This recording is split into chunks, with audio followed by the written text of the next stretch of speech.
हरे कृष्णा। क्या आप मंगलगिरी पहाड़ी में निवास करने वाले भगवान पानकला नरसिम्हा स्वामी के बारे में जानते हैं? अगर नहीं तो मैं आपको पहले बताती हूँ मंगलगिरी पर्वत के बारे में। मंगलगिरी का अर्थ है शुभ पर्वत। मनागलगिरी, जिसे भीमाद्री के नाम से भी जाना जाता है, विजयवाड़ा से लगभग 13 किलोमीटर की दूरी पर स्थित है। यहाँ एक गुफा मंदिर है और भगवान को अक्सर पानक नरसिम्हा स्वामी के रूप में जाना जाता है। कहा जाता है कि पांडवों के बहादुर भीम ने इस भगवान की पूजा की थी। हाथी के मुंह में स्थित मंदिर के साथ पहाड़ हाथी के रूप में है। अब देखते हैं कि पहाड़ी का आकार हाथी की तरह क्यों है। सभी दिशाओं से पहाड़ी केवल हाथी आकार में दिखाई देती है। यह दिखाने के लिए एक दिलचस्प किंवदंती है कि पहाड़ अस्तित्व में कैसे आया। परियत्र एक प्राचीन राजा के पास एक बेटा ऋष्वशृंगी ने सामान्य शारीरिक स्तर को वापस पाने के लिए सभी पवित्र स्थानों का दौरा किया और आखिरकार मंगलगिरी के इस पवित्र स्थान का दौरा किया और 3 साल के लिए तपस्या करने के लिए रुक गया।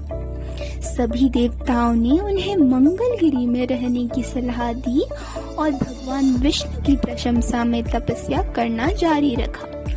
ऋष्वशृंगी के पिता अपने बेटे को वापस अपने राज्य में लेने के लिए आए, लेकिन ऋष्वशृंगी ने एक हाथी का आकार श्री नरसिम्हा रूप में भगवान विष्णु का निवास बनने के लिए लिया, जो स्थानीय रूप से पानकला लक्ष्मी नरसिम्हा स्वामी के रूप में जाना जाता है। अब हम देखते हैं भगवान को पानकला नरसिम्हा स्वामी क्यों कहा जाता है। पानकला नरसिम्हा स्वामी के रूप में भगवान के अस्तित्व के पीछे एक दिलचस्प कहानी है। किंवदंती कहती है कि नमो जी, एक राक्षस ने बड़ी तपस्या के बाद ब्रह्मा से वरदान प्राप्त किया कि उसे किसी भी चीज से नहीं मारा जाना चाहिए जो या तो गीली या सूखी हो। दानव को वरदान दिए जाने के बाद उसने इंद्र और अन्य देवताओं को परेशान करना शुरू कर दिया। भगवान इंद्र ने भगवान विष्णु की मदद से राक्षस नमोजी की सेना को नष्ट करना शुरू कर दिया, जो सूक्ष्माकारम से गुफा में छिप गई थी और अपना शारीरिक अभिव्यक्ति दे रही थी। इंद्र ने भगवान विष्णु की सुदर्शन चक्र को समुद्र के झाग में डुबोया और गुफा में भेज दिया।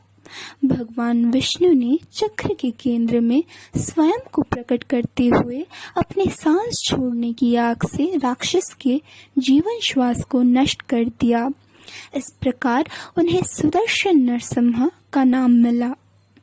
देवता स्वयं भगवान के क्रोध की आग का सामना करने में असमर्थ थे और उन्होंने तुष्टीकरण की प्रार्थना की। भगवान ने अमृत लिया और ठंडा किया। यह सत्य युग में था। भगवान ने कहा कि यह त्रेता युगम में घी से, द्वापर युगम में दूध से और कल युगम में पानकम गुड़ के पानी से तृप्त होंगे। इसलिए भगवान को कल युगम में पानकला लक्ष्मी नरसिम्हा स्वामी कहा जाता है। कई मंदिरों के विपरीत आप बड़ी मुंह खोलने के अलावा भगवान का अर्चा विग्रह नहीं पा सकते, जिसकी ऊंचाई लगभग 15 सेमी है। भक्तों को भगवान की एक स्पष्ट तस्वीर देने के लिए यह भगवान के धातु के चेहरे से ढका हुआ है। अब क्या आप मानते हैं कि भगवान पानकम पीते हैं? जी हाँ, वे अवश्य पीते हैं और उन्हें कहा जाता है पानकला नरसिम्हा स्वामी, समर्पित भक्तों द्वारा चढ़ाया गया पानकम पीने वाले भगवान। पानकला नरसिम्हा स्वामी मंदिर में ध्यान देने योग्य आश्चर्यजनक बात यह है कि जब अर्चक या पुजारी भगवान को शंख के साथ पानकम गुड़ का पानी चढ़ाते हैं तो एक गरारे की आवाज स्पष्ट रूप से सुनाई देती है। आवाज उच्च स्वर में उठती है और फिर भीड़ की अंत तक कम हो जाती है। ध्यान देने वाली दिलचस्प बात यह है कि भगवान को चढ़ाए जाने वाले पानकम की आधी मात्रा ही मुंह के अंदर जाती है, जबकि शेष बाहर निकल जाती है, जिसे प्रसाद के रूप में दिया जाता है और एक भी चींटी का पता नहीं लगाया जा सकता है। हालांकि बड़ी मात्रा में गुड़ का पानी चढ़ाया जाता है।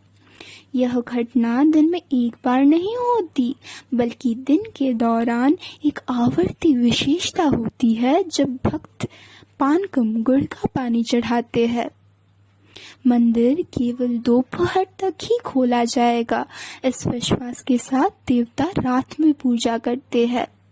तो यह थी पानकला नरसिम्हा स्वामी की कहानी।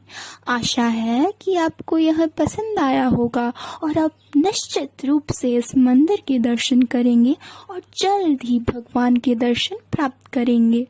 नरसिम्हा देव की जय। हरे कृष्णा।